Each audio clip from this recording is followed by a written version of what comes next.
जय हिंद दोस्तों, स्वागत है। आज का हमारा टॉपिक है सामान्य ज्ञान। सामान्य ज्ञान के टॉपिक में विज्ञान लेके आया हूँ। टॉप 70 क्वेश्चन हैं। तो ये वीडियो को बहुत ही ध्यान से और लास्ट तक जरूर देखिएगा, क्योंकि आने वाले जितने भी एग्जाम हैं इस वीडियो से आपको एक नए क्वेश्चन पेपर में देखने को जरूर मिलेगा। तो चलिए शुरू करते हैं पहला प्रश्न। आपका पहला प्रश्न है, प्रकाश के किस रंग के लिए किसी लेंस की फोकस दूरी अधिकतम होती है? तो आपका राइट आंसर रहेगा ऑप्शन सी। ऑप्शन सी है लाल।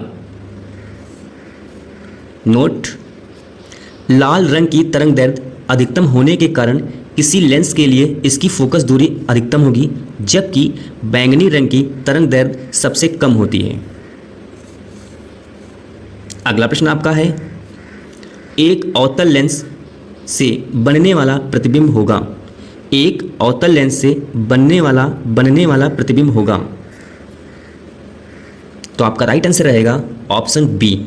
ऑप्शन बी है सदैव आभासी। Option B is the right answer है आपका। अगला प्रश्न आपका है, प्रिज्म से गुजरने पर श्वेत प्रकाश की किस किरण में अधिकतम विचलन होगा?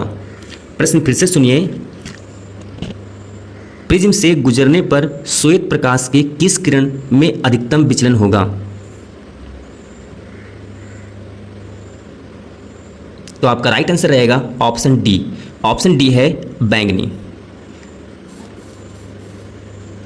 अगला प्रश्न आपका है, प्राथमिक इंद्रधनुष की रचना वर्षा के पश्चात दिखाई देती है, क्योंकि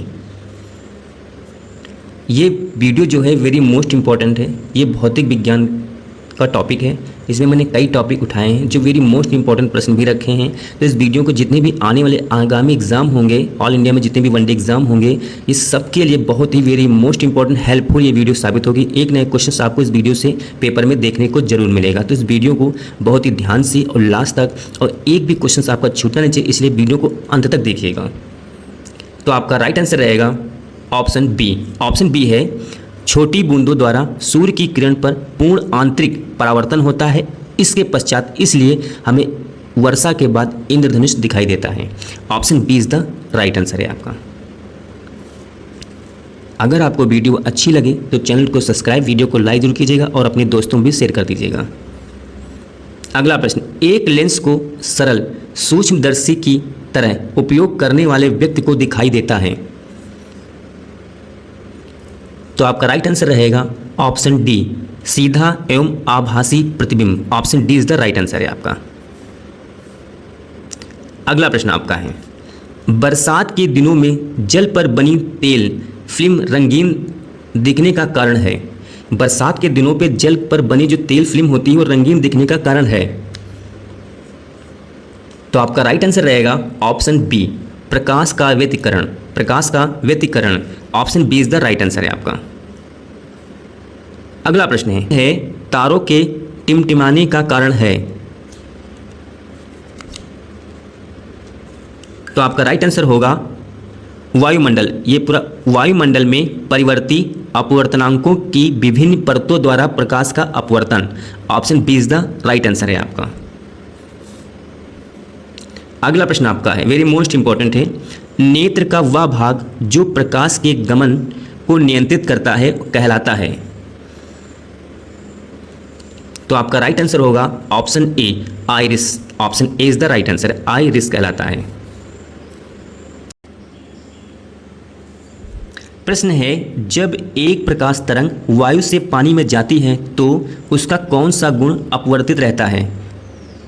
तो आपका राइट आंसर रहेगा ऑप्शन ए, आवृत्ति। Option A is the right answer है आपका। प्रश्न है आपका, आकाश का रंग नीला दिखाई देने का कारण है। तो आपका राइट आंसर रहेगा ऑप्शन बी। ऑप्शन बी है प्रकाश का प्रकीर्णन। Option B is the right answer है आपका। अगला प्रश्न आपका है, दूरदृष्टि के मरीज को चश्मा दिया जाता है। तो आपका राइट आंसर रहेगा ऑप्शन सी, उत्तल लेंस का। Option C is the right answer है आपका। अगला प्रश्न आपका है, चश्मे बनाने में किस कांच का उपयोग किया जाता है? तो आपका राइट आंसर रहेगा ऑप्शन ए। ऑप्शन ए है क्रुक्स कांच। Option A is the right answer है आपका। नोट है, चश्मे बनाने के लिए क्रुक्स कांच यानी ग्लास का उपयोग किया जाता है। ये दुर्लभ मृदा तत्वों के ऑक्साइडों से बने होते हैं क्योंकि इसमें परावैंगनी किरणों को रोकने की क्षमता होती है। सूर्योदय और सूर्यास्त के समय सूर्य का रंग लाल क्यों दिखाई देता है? तो आपका राइट आंसर रहेगा लाल। Option D is the right answer है। लाल को छोड़कर अन्य सभी रंग प्रकीर्णित हो जाते हैं, प्रकीर्णित हो जाते हैं, यानी option D is the right answer है। लाल को छोड़कर बाकी सब क्या होते हैं? प्रकीर्णित हो जाते हैं। तो option D is the right answer है आपका। अगला प्रश्न आपका है, जल के अंदर वायु का बुलबुला व्यवहार करता है। तो आपका राइट आंसर रहेगा ऑप्शन सी, अपसारी लेंस के जैसा। Option C is the right answer है आपका। अगला प्रश्न आपका है, मानव की सामान्य स्वस्थ आंख के लिए स्पष्ट दृष्टि की न्यूनतम दूरी मानी जाती है। तो आपका राइट आंसर होगा ऑप्शन डी 25 सेंटीमीटर। एग्जाम में ऐसे ही प्रश्न पूछता है, इसलिए वीडियो को बहुत ही ध्यान से और लास्ट तक देखिएगा, एक एक क्वेश्चन आपके लिए इंपॉर्टेंट है। अगला प्रश्न, प्रकाश का नीला रंग इस कारण होता है। प्रकाश का नीला रंग इस कारण होता है। तो आपका राइट आंसर रहेगा ऑप्शन ए, प्रकाश का प्रकीर्णन। Option A is the right answer है आपका। नोट है, जो प्रकीर्णन तरंगदैर्घ्य के व्युत्क्रमानुपाती होता है। बैंगनी नीले रंग का तरंगदैर्घ्य कम होता है, इनका जो प्रकीर्णन अधिक होता है, इसी कारण आकाश का रंग नीला दिखाई देता है। अगला प्रश्न आपका है, आंख के निकट दृष्टि दोष को निम्न के उपयोग से दूर किया जाता है। निकट दृष्टि दोष, तो आपका राइट आंसर रहेगा ऑप्शन बी, अवतल lens. Option B is the right answer है आपका। अगला प्रश्न वेरी मोस्ट इंपॉर्टेंट, मृग मरीचिका का कारण है। ये भी क्वेश्चन बहुत पूछता है, एसएससी में भी पूछता है। तो आपका राइट आंसर रहेगा प्रकाश का पूर्ण आंतरिक परावर्तन। Option D is the right answer है आपका। अगला प्रश्न है वेरी मोस्ट इंपॉर्टेंट है, प्रकाश का वेग अधिकतम होता है। प्रकाश का वेग अधिकतम होता है। तो आपका राइट आंसर रहेगा ऑप्शन सी, निर्वात में। अगला प्रश्न आपका है, मनुष्य की आंख में किसी वस्तु का प्रतिबिंब बनता है। मनुष्य की आंख में किसी वस्तु का प्रतिबिंब बनता है। तो आपका राइट आंसर होगा दृष्टिपटल रेटिना में। तो आपका राइट आंसर क्या होगा? Option D is the right answer है आपका। अगला प्रश्न है आपका, यदि किसी द्रव्य का दाब बढ़ता है तो उसका क्वथनांक में क्या प्रभाव पड़ता है? तो आपका राइट आंसर है ऑप्शन ए, बढ़ता है। यदि किसी द्रव्य का दाब बढ़ता है तो उसका क्वथनांक बढ़ता है। अगला प्रश्न आपका, दाब वृद्धि के साथ पानी का क्वथनांक है। दाब वृद्धि के साथ पानी का क्वथनांक है। तो आपका राइट आंसर रहेगा ऑप्शन ए, बढ़ता है। नोट, दाब वृद्धि के साथ पानी का क्वथनांक बढ़ता है क्योंकि प्रेशर कुकर की यही युक्ति प्रयोग की जाती है, जिससे उसके अंदर का तापमान बढ़ता है। जब टेम्परेचर बढ़ता है तो खाना शीघ्र ही पक जाता है। अगला प्रश्न आपका है, ठोस पदार्थों का वह गुण जिसमें ठोस पदार्थ बिना द्रव्य अवस्था में बदले सीधे गैसीय अवस्था में परिवर्तित हो जाता है, उसे कहते हैं, ये वेरी मोस्ट इंपॉर्टेंट प्रश्न है, तो उसे कहते हैं ऊर्ध्वपातन। ऊर्ध्वपातन कहते हैं। Option A is the right answer है आपका। ऊर्ध्वपातन ठोस पदार्थों का वह गुण है जिसमें वह बिना द्रव्य में बदले ही वाष्पीकृत हो जाती है, जैसे कपूर, नौसादर, अमोनियम क्लोराइड इत्यादि। अगला प्रश्न आपका है, पानी से भरे गिलास में बर्फ का टुकड़ा तैर रहा है, यदि सारी बर्फ पिघल जाए तो जल का तल क्या होगा? ये भी क्वेश्चन इंपॉर्टेंट है, ये भी एग्जाम में आता है। तो आपका राइट आंसर क्या रहेगा? अपवर्तित रहेगा। Option C is the right answer है आपका। प्रश्न है आपका, किसी आदर्श द्रव की सांद्रता कितनी होती है? किसी आदर्श द्रव की सांद्रता कितनी होती है? तो आपका राइट आंसर रहेगा ऑप्शन सी। ऑप्शन सी है 0। प्रश्न है, किसी आदर्श द्रव की सांद्रता कितनी होती है? तो आपका राइट आंसर होगा ऑप्शन सी है 0। अगला प्रश्न आपका है, ये जितने भी प्रश्न मैं करा रहा हूँ वेरी मोस्ट इंपॉर्टेंट है, एग्ज़ाम में 100% पूछे जाएंगे, एक नया क्वेश्चन आपको पेपर में ज़रूर मिलेगा। तो वीडियो को बहुत ही ध्यान से और लास्ट तक अंतिम तक देखिएगा, एक भी क्वेश्चन आपसे छूटना नहीं चाहिए। प्रश्न है, पर्वतीय क्षेत्रों में जल का क्वथनांक क्या होगा? तो आपका राइट आंसर होगा ऑप्शन बी, जितना समुद्र तल पर होता है उससे कम। Option B is the right answer है आपका। नोट में आप जरा नोट में समझिए, समुद्र तल से ऊंचाई पर अर्थात पर्वतीय क्षेत्र पर जाने से ऊंचाई में वृद्धि के कारण वायु दाब कम हो जाता है। वायु का कम होने के कारण जल का जो क्वथनांक भी कम हो जाता है, क्योंकि बढ़ने पर क्वथनांक में वृद्धि और दाब घटने पर क्वथनांक में कमी होती है।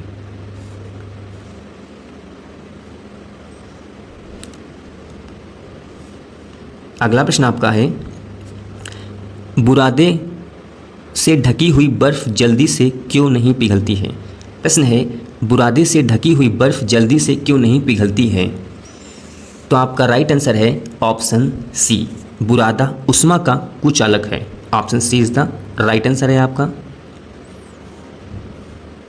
अगला प्रश्न आपका है, वेरी मोस्ट इंपॉर्टेंट प्रश्न है, एक ताजे अंडे को नमक के पानी में डालने पर क्या होता है? तो आपका राइट आंसर रहेगा ऑप्शन सी, तैरता है, यानी ऑप्शन सी है आपका। ठीक है, इसका मेन रीज़न ये होता है, एक अंडे जो होता है, अगर अंडे को नमक के पानी में डालने पर अंडा तैरता है, क्योंकि नमक के घोल का घनत्व जो होता है अंडे के घनत्व से अधिक होता है, इसलिए वो अंडा तैरता है। अगला प्रश्न आपका है, पृथ्वी के केंद्र पर किसी पिंड का भार है? पृथ्वी के सेंटर पे किसी भी पिंड का अगर भार है तो आपका राइट आंसर रहेगा शून्य, शून्य रहता है। पृथ्वी के केंद्र पर जी का मान शून्य होने के कारण पिंड का भार शून्य होता है, ये भी आप बहुत ध्यान रखिएगा। जबकि अगर ध्रुव पर जाएंगे तो वहाँ जी का मान अधिकतम होता है, इसलिए वहाँ पे भार अधिकतम होगा, ये भी आप ध्यान रखिएगा। अगला प्रश्न आपका है, चंद्रमा पर वायुमंडल अनुपस्थित है क्योंकि?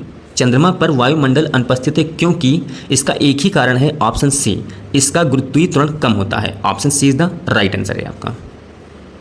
अगला प्रश्न आपका है, ब्रेक लगाने पर वाहन को रोकने वाले बल को क्या कहते हैं?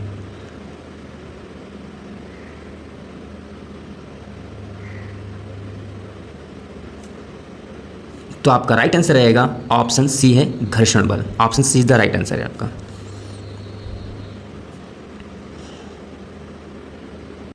अगला प्रश्न आपका है, किसी वस्तु का अधिकतम भार किस स्थिति में होगा? प्रश्न है, किसी वस्तु का अधिकतम भार किस स्थिति में होगा? तो आपका राइट आंसर रहेगा ऑप्शन डी। ऑप्शन डी है, पृथ्वी के ध्रुवों पर अधिकतम भार होगा, क्योंकि वहाँ जी का मान अधिकतम होता है, इसलिए। अगला प्रश्न आपका है, जब किसी वस्तु को पृथ्वी से चंद्रमा पर ले जाया जाता है तो आपका राइट आंसर रहेगा ऑप्शन बी, उसका भार घट जाता है। Option B is the right answer है। चंद्रमा पर गुरुत्वाकर्षण बल का मान और पृथ्वी के गुरुत्वाकर्षण बल का जो गुरुत्वाकर्षण है 1/6वां भाग होता है, इसलिए चंद्रमा पर किसी भी वस्तु का भार कम हो जाता है, क्योंकि परंतु जो द्रव्यमान होता है वो अपवर्तित रहता है। ठीक, इतना आपको जानकारी होनी चाहिए। अगला प्रश्न आपका है, ये भी इंपॉर्टेंट प्रश्न है, ये भी आ चुका है, हवाई जहाज़ से यात्रा करते समय पेन से स्याही निकलने लगती है, क्यों? तो आपका राइट आंसर होगा ऑप्शन ए। ऑप्शन ए कहता है वायु दाब में कमी के कारण, आप जितना ऊंचा जाएंगे आपका वायु दाब जो होता है कम होता जाएगा। Option A is the right answer है आपका। कहते हैं अधिक ऊंचाई पर जाने पर दाब क्रमशः कम होता जाता है, इसी कारण ऊंचाई पर पहुंचने पर बाहर के दबाव और पेन के अंदर स्याही के दबाव के साम्य भंग हो जाता है, और पेन के जो अंदर की जो स्याही होती है दाब अधिक होने के कारण वो बाहर निकल जाती है। इसका मेन कारण ये होता है। अगला प्रश्न आपका है, प्रश्न है न्यूनतम संभव ताप है, न्यूनतम संभव ताप है। ये भी प्रश्न पूछे जा चुके हैं, आ सकते हैं, इसलिए मैंने इसको भी लिया है। तो आपका राइट आंसर रहेगा ऑप्शन सी -273 डिग्री सेल्सियस। ये भी क्वेश्चन वेरी मोस्ट इंपॉर्टेंट है। 1 जूल में कितने अर्घ होते हैं? ये भी क्वेश्चन आ चुका है। तो आपका राइट आंसर रहेगा ऑप्शन ए 10 की पावर 7 इतने अर्घ रहते हैं। Option A is the right answer है आपका। अगला प्रश्न आपका वेरी मोस्ट इंपॉर्टेंट, निम्नलिखित में किस ईंधन का ऊष्मीय मान सबसे अधिक होता है? तो आपका राइट आंसर रहेगा ऑप्शन ए हाइड्रोजन।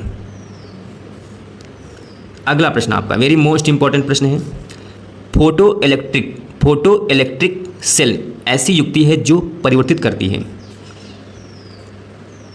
तो आपका राइट आंसर रहेगा ऑप्शन बी प्रकाशीय ऊर्जा को विद्युत ऊर्जा में। Option B is the right answer है आपका।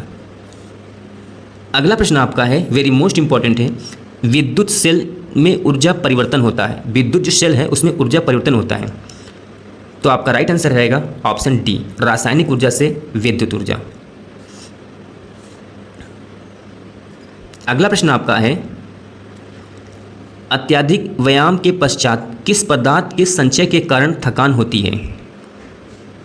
यह भी क्वेश्चन वेरी मोस्ट इंपॉर्टेंट प्रश्न है। तो आपका राइट आंसर रहेगा ऑप्शन सी लैक्टिक अम्ल के कारण।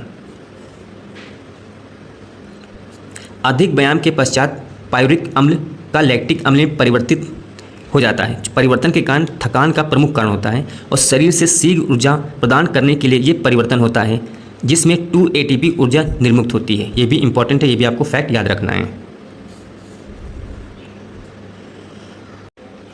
अगला प्रश्न आपका है, कार्य करने की दर कहलाती है। प्रश्न है कार्य करने की दर कहलाती है। तो आपका राइट आंसर होगा ऑप्शन सी शक्ति। Option C is the right answer है आपका। अगला प्रश्न आपका है वेरी मोस्ट इंपॉर्टेंट है, यांत्रिक ऊर्जा को वैद्युत ऊर्जा में रूपांतरित करने के लिए डैश का प्रयोग किया जाता है। बहुत इंपॉर्टेंट प्रश्न है आपका।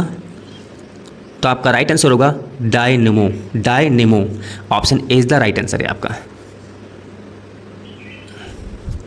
डायनेमो AC जनरेटर यांत्रिक ऊर्जा को विद्युत ऊर्जा में रूपांतरित करता है।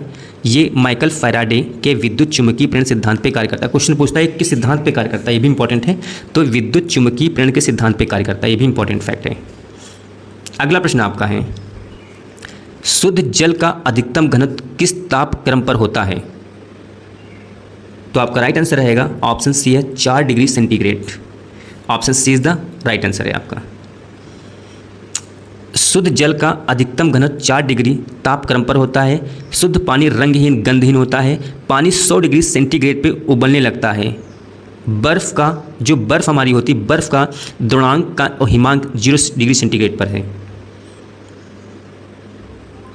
अगला प्रश्न आपका है, डायनेमो की खोज किसने की?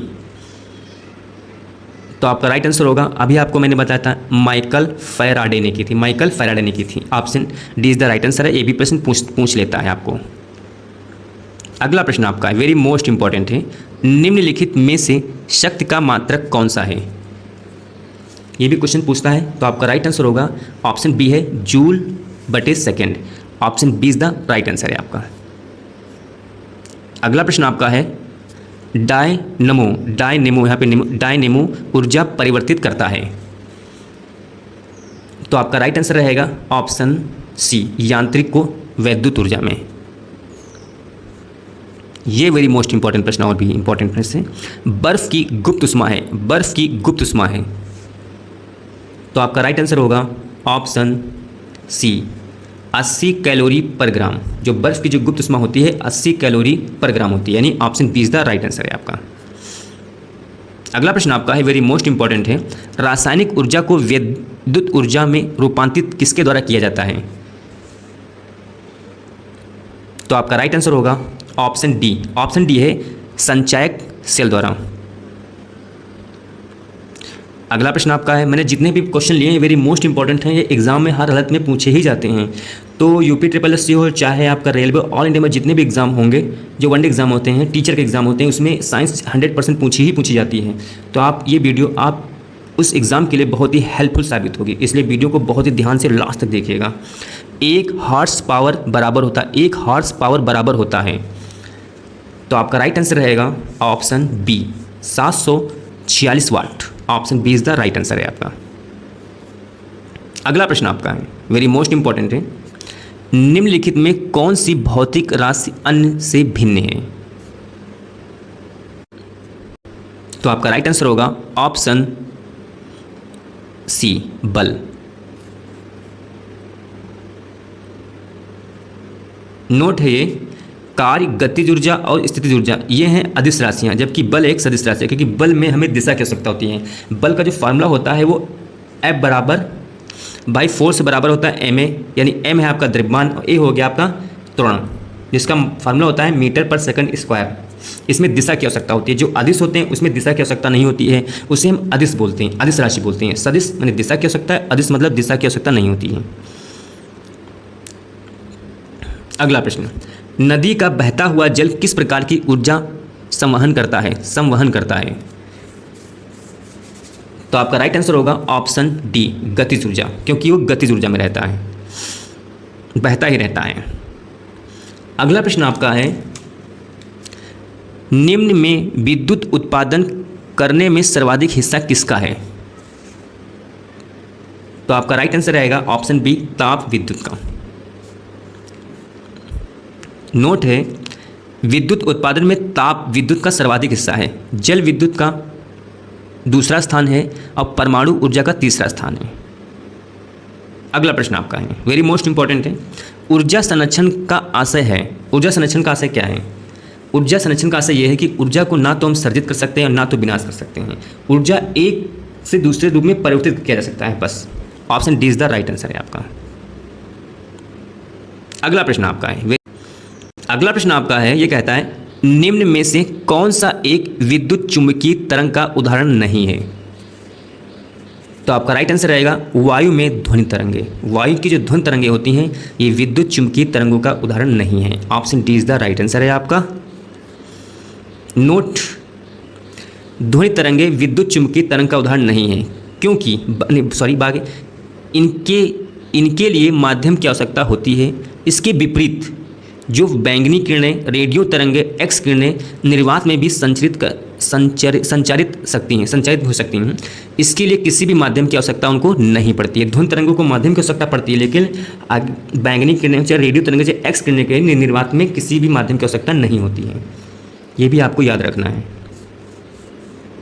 अगला प्रश्न आपका है, वेरी मोस्ट इंपॉर्टेंट है, निम्न में से कौन सा प्रभाव ध्वनि तरंगों में नहीं पाया जाता है? तो आपका राइट आंसर होगा ध्रुवण। Option A is the right answer है आपका। अगला प्रश्न आपका वेरी मोस्ट इंपॉर्टेंट है, ध्वनि का तारत्व निर्भर करता है। तो आपका राइट आंसर रहेगा ऑप्शन ए, आवृत्ति पर निर्भर करता है। Option A is the right answer है आपका। अगला प्रश्न आपका है, पराध्वनिक विमान उड़ते हैं। तो आपका राइट आंसर रहेगा ऑप्शन सी, ध्वनि की चाल से अधिक। Option C is the right answer है आपका। अगर आपको वीडियो अच्छी लगी तो लाइक और शेयर जरूर कीजिएगा। पराध्वनिक गति का मापांक किस इकाई से होता है? ये भी क्वेश्चन पूछा था, तो आपका राइट आंसर होगा ऑप्शन ए, मैक। अगला प्रश्न वेरी मोस्ट इंपॉर्टेंट प्रश्न है, रेडियो तरंग का वेग कितना होता है? जो रेडियो तरंग है उसका वेग कितना होता है? रेडियो तरंग का जो वेग होता है लगभग प्रकाश के वेग के समान ही होता है आपका। तो आपका 3 × 10⁸ मीटर पर सेकंड है। तो आपका राइट आंसर रहेगा ऑप्शन ए। अगला प्रश्न आपका है, वेरी मोस्ट इंपॉर्टेंट है, आवृत्त मापने की इकाई का नाम क्या है? तो आपका राइट आंसर होगा, इसको बोलते हैं हर्ट्ज बोलते हैं। Option C is the right answer है। ये है थोड़ा गलत लिख दिया है, ये टापिज्जा, ये हर्ट्ज बोलते हैं। Option C is the right answer है आपका। अगला प्रश्न वेरी मोस्ट इंपॉर्टेंट है, दूर संचार के लिए प्रयुक्त तरंगे हैं दूर संचार के लिए। तो आपका राइट आंसर रहेगा option D, microwave. Option D is the right answer है आपका।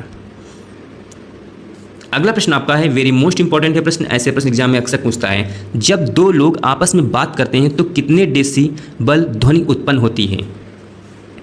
जब आपस में 2 लोग बात करते हैं तो कितने डेसिबल उत्पन्न होती है? तो आपका राइट आंसर रहेगा ऑप्शन सी, लगभग 30 डेसिबल होती है आपकी। अगर कोई भी व्यक्ति फुसफुसा दे, यानी कि हम कहते हैं कि फुसफुसाहट, तो 15 से 20 डेसिबल में होती है। अगर हम गुस्से से बात करते हैं, गुस्से से किसी से बोलते हैं, तो उसकी जो बात करने की जो क्षमता होती है वो 70 से 80 डेसिबल के बीच चली जाती है।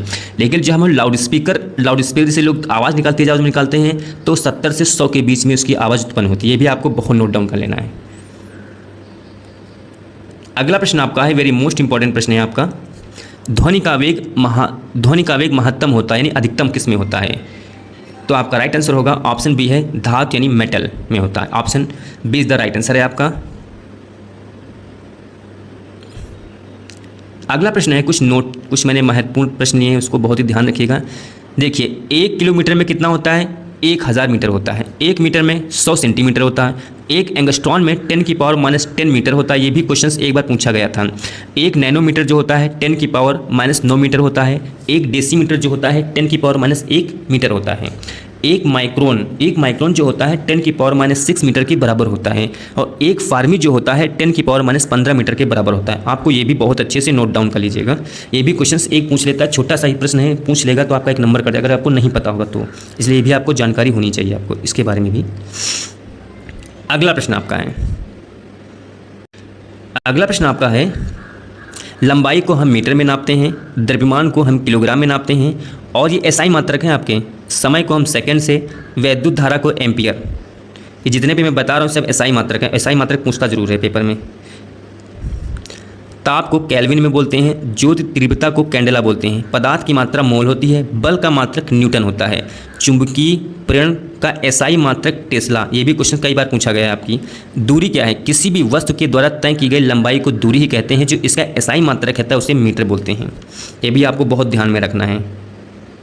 1 सेंटीमीटर में 10 मिमी होता है, 10 मिलीमीटर होता है। और 1 फार्मी जो आपका होता है वो आपका 10⁻⁻15 मीटर होता है।